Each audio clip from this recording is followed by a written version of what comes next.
saison blanche pour nous, saison blanche pour City. Si je marche dans le quartier et que je vois les fans de City, cet été, j'ai pas besoin de rougir. Vous êtes des tocards, on est des tocards. Salam, outsider, le débrief commence maintenant. Manchester City a perdu aujourd'hui la finale de la FA Cup 1-0 face à Crystal Palace et Manchester City fera finalement une saison blanche. En toute honnêteté, à la fin de cette saison au niveau de Manchester City, il y a de quoi avoir quand même pas mal de regrets. Les boys ne se sont pas gérés. Manchester City, c'est une équipe qui domine le championnat depuis plusieurs années. C'est une équipe qui traumatise à peu près tout le monde. C'est une équipe qui, non seulement elle est traumatisante, mais au-delà de cela, elle est écrasante par rapport à son football, par rapport à sa domination, par rapport au score qu'ils ont mis aux gens. Donc du coup, quand tu vois Manchester City arriver en finale de FA Cup face à Crystal Palace dans une saison où City n'a pas bien joué, dans une saison où City a été éliminé de la Ligue des Champions, dans une saison où City a été éliminé de la EFL Cup, dans une saison où City, franchement, on a vu des blessés, que ce soit Kevin De Bruyne, Erling Haaland et tout. Quand tu vois que City peut quand même présenter un 11 de départ qui est plus ou moins quand même très acceptable face à Crystal Palace, tu t'attends à ce que Manchester City sortent une top rencontre. Ils ont essayé aujourd'hui, mais malheureusement pour eux, ils sont tombés face à une excellente équipe de Palace, solide défensivement. Une défense à 3, des pistons dangereux. Un Munoz qui a sorti une performance tout simplement exceptionnelle aujourd'hui. Palace, ils ont un piston droit, s'appelle Munoz. Nous, on le connaît très bien en première ligue. Je savais qu'il était virevoltant, mais je ne m'attendais pas à ce qu'il vienne et qu'il fasse une finale comme cela. Il a été dangereux aujourd'hui, constamment là à se projeter. Sur les contre-attaques, cette équipe de Manchester City, elle a galéré. Sur les transitions, elle a galéré et ça s'est vu sur le but de Crystal Palace. La manière à laquelle Mateta contrôle ce ballon-là, dos au but, il contrôle le ballon, il joue un 1-2 avec son coéquipier, le ballon lui revient, il fait une ouverture sur le côté, un centre, un but. Le but est efficace, le but est signé Oliver Glasner, il est signé Crystal Palace. C'est ce genre de but-là que j'attendais en fait.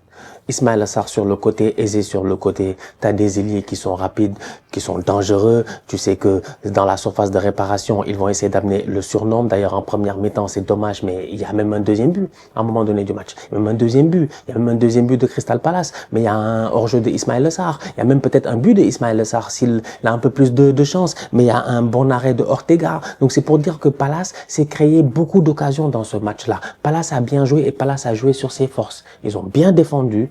Ils sont bien sortis en contre. Et en attaque, on le sait. Ils ont un boy qui s'appelle Mateta, qui la saison passée, en deuxième partie de saison, c'était un des meilleurs joueurs du championnat. Il n'arrêtait pas de claquer des buts. Cette année, il n'y a rien qui a changé. Il a eu une grosse commotion cérébrale, un truc. Je sais pas, il a eu un coup là avec un joueur. Il a failli avoir, je sais pas, la tête cassée, la mâchoire cassée. Mais Mateta, c'est un guerrier. Il est de retour et franchement, depuis qu'il est arrivé, depuis qu'il est revenu de blessure, on dirait qu'il n'y a rien qui a changé. Je m'attendais à ce qu'il y ait... Parce que je me suis rappelé de Raúl Jiménez.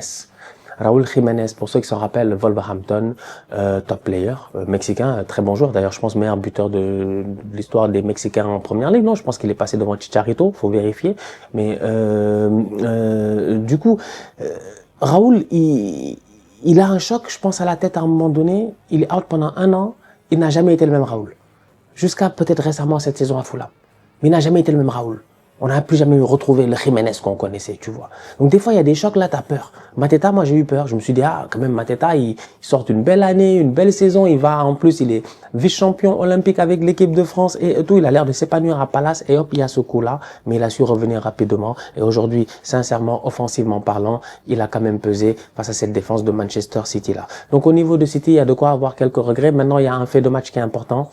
Il y a un fait de match qui est important. L'esprit et la lettre, vous-même, vous connaissez. Pour moi, personnellement, d'ailleurs, j'aurais pas sifflé penalty. Bon, après, c'est comme ça, hein, c'est comme ça que moi, je vois l'affaire. Pour moi, Bernardo, c'est un bandit. Oui, il y a tacle. Apparemment, il y a un angle où il touche le ballon, je sais pas. Mais,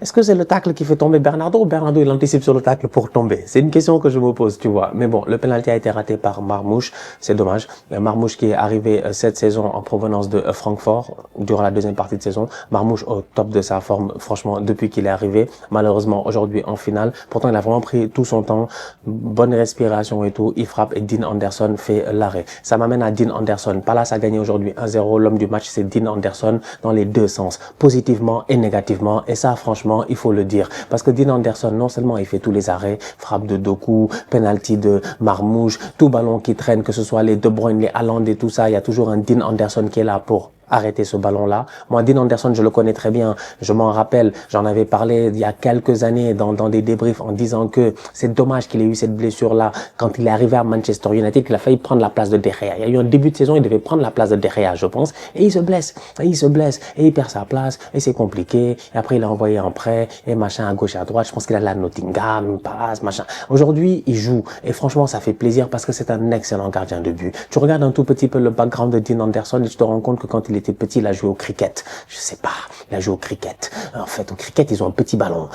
C'est comme les bails de baseball et machin et tout ça. Peut-être c'est pour cela qu'il a des bons réflexes. Parce que franchement, sur la frappe de Doku, fallait aller la chercher. Il a été top aujourd'hui, mais il doit prendre un carton rouge. Il doit prendre un carton rouge. Il doit prendre un carton rouge. Et ça change peut-être tout le match.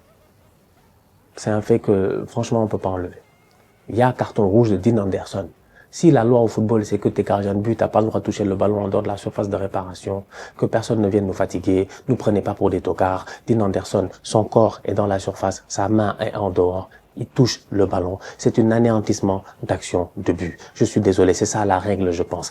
Dans la loi de l'esprit et de la lettre, comme je dis, moi, quand je vois le penalty de Bernardo Silva, j'estime que le défenseur tacle, mais que c'est pas le tacle qui fait tomber Bernardo.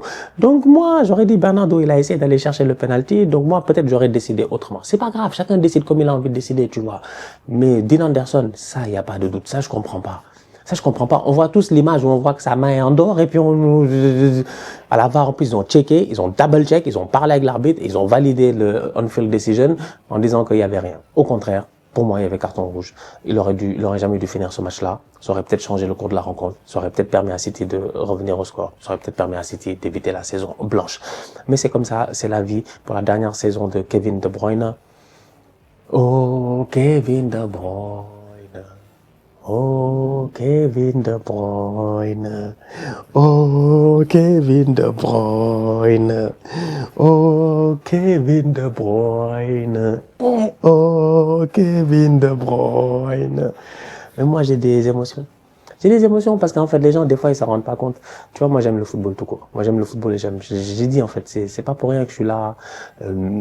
J'aurais pu faire d'autres choses, en fait. Je pense que j'aurais vraiment pu faire d'autres choses dans ma vie, et tout.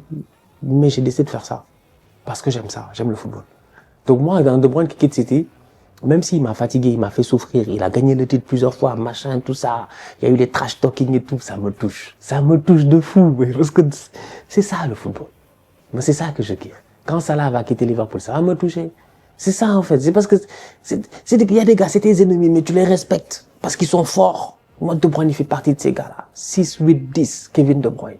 L'homme qui fait des passes imaginaires, on dirait l'équateur, et je parle pas de la ligne qui traverse la terre. Quel joueur. Incroyable. Malheureusement, ça a été compliqué aujourd'hui pour cette équipe de Manchester City. De Bruyne qui finit sur une année blanche. C'est un paradoxe par rapport à ce que représente Kevin De Bruyne dans l'histoire de Manchester City. Merci, Kevin De Bruyne. Non, franchement, merci. Oh, Kevin De Bruyne. Donc voilà. Je pense que c'est tout. Je pense qu'on a tout dit. Je pense qu'on peut fermer les affaires et se dire que voilà, un nouveau gagnant de la FA Cup, Crystal Palace, depuis 21, enfin, parce que c'est toujours les mêmes équipes qui gagnaient. Le 45e gagnant de l'histoire de la FA Cup. C'est bien. Il y en a eu 45 en 114 FA Cup. C'est pas mal. Arsenal est toujours le club ayant gagné le plus de FA Cup dans l'histoire. Faut nous respecter. Pour le reste, ça va tranquille. Saison blanche pour nous. Saison blanche pour City. Si je marche dans le quartier et que je vois les fans de City, cette saison, franchement, cet été, pardon, j'ai pas besoin de rougir. Vous êtes des tocards. On est des tocards. La famille, on se capte très bientôt. Ah, j'ai failli oublier. Félicitations à Ismaël Sarr pour avoir gagné la FA Cup. Bien joué. La famille, on se capte très bientôt pour une nouvelle vidéo. D'ici là, on continue à liker, on continue à partager, on s'abonne. On est ensemble, on reste en santé, toujours le plus important. Tous outsiders.